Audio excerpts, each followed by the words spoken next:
avec tout ce qui est en train de se passer du côté de l'intelligence artificielle, on va pouvoir commencer à aller vraiment beaucoup plus loin visuellement que ce qu'on pouvait, que ce à quoi on était limité à cause de la temporalité, à cause du temps que ça met. Hein. Tu peux pas faire une peinture par frame. Mais quel rôle elle peut jouer, l'IA, dans ce Euh, processus qui est artistique fondamentalement, avec bien sûr la composante technologique, mais en quoi elle peut t'aider à travailler plus vite?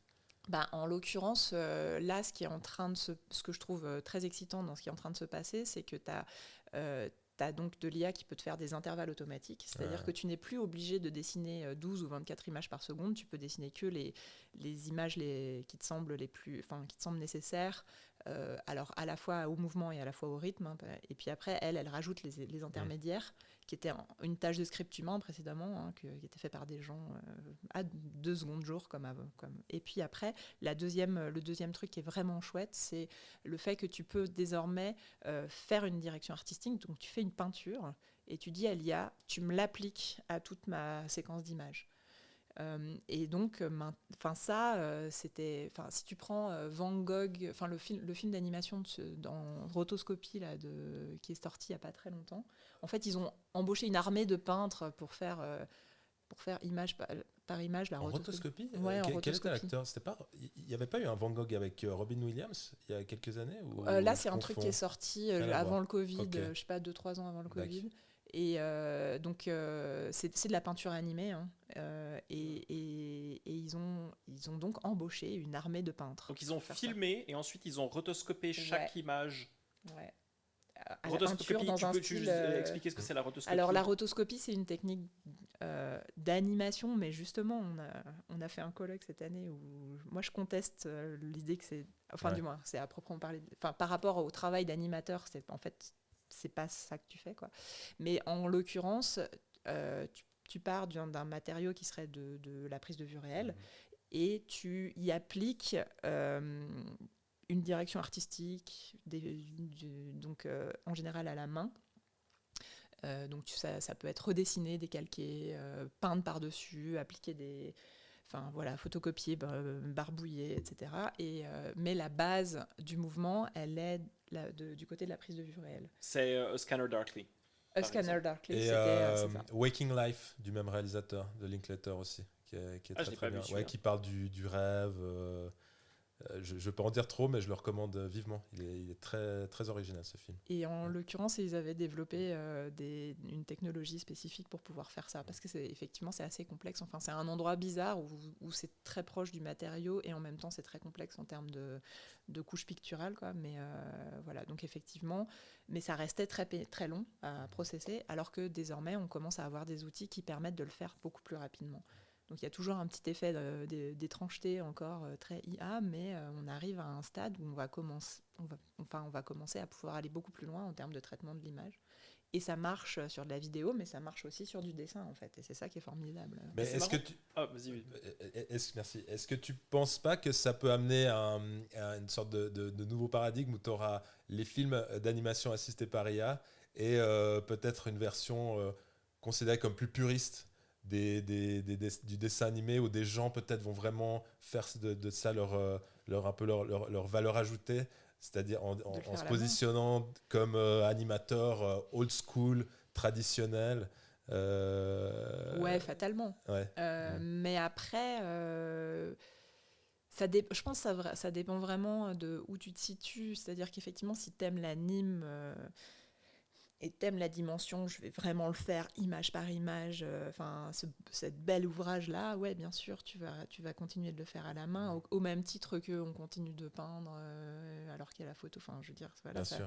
Mais inversement, moi, je vois ça comme par rapport à ce que ça représente comme empêchement par rapport à ma pratique. Alors du coup, je pense que je suis quand même assez influencée par le fait que j'ai fait des écoles d'art et que du coup, on a une espèce d'aspiration à l'autonomie, quoi. Et en ce sens, l'anime, c'est difficile d'être autonome, ou en tout cas, si tu es autonome, ça va forcément avoir une facture un peu sauvage. Mhm. Et du coup, ces objets-là me laissent espérer que je vais pouvoir consacrer du temps aux trucs qui m'intéressent vraiment dans l'anime, donc la dimension picturale, la narration, et beaucoup moins de temps à toutes les tâches de script humain, c'est-à-dire faire les intervalles, faire la couleur image par image. Voilà. Mais je sais pas si tu as vu, il y a eu une histoire, c'était là il y a une semaine, c'était un concours de peinture, de tableau quelque part, et ça a fait un peu un scandale parce que le premier prix a été décerné à une œuvre qui a été générée par IA. Alors je sais pas, c'était genre un truc de Dali ou autre. Mais est-ce que le jury était au courant du Alors non, processus? je crois pas. Ok, Je crois pas. ouais. Et puis du coup, il y a plein de gens qui ont dit ah mais c'est pas juste, il aurait pas dû, cette personne n'aurait pas dû avoir la possibilité de soumettre cette œuvre. Et derrière ça, je voyais un peu une crainte de l'IA va gonna take our job. Mais toi, t'en parles pas du tout comme ça. T'en parles au contraire comme quelque chose qui est libérateur pour toi en tant que créatrice. Alors, pour Bon, moi, c'est à pas une titre substitution personnel, complète au processus artistique et à l'intervention. en tant humaine que non plus. conceptrice, je me sens pas menacée. Pour moi, c'est un outil qui va m'aider à me rapprocher du résultat final. Par contre, je pense que si j'étais technicienne compo rendu, là, je me poserais plus de questions peut-être. Ou si j'étais effectivement, si j'étais illustratrice, peut-être que je me poserais, je ferais moins la maline. Mais après, ma lecture, ce que m'a apporté la thèse aussi, c'était de faire de réfléchir aux questions d'innovation technologique, parce que en fait, l'animation, c'est quelque chose qui ne peut exister que avec des moteurs, que pendant l'Anthropocène en réalité, malheureusement. Mais du coup, en fait, une innovation technologique, elle sera utile. Si elle est utile, elle sera utilisée. On peut rien y faire. Ouais.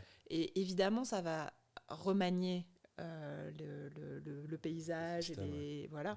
Mais du coup, moi, la manière dont je le vois, c'est on n'a pas empêché l'avènement des métiers à tisser, on n'a pas empêché Bien sûr. la machine à vapeur, on n'a pas, enfin bref.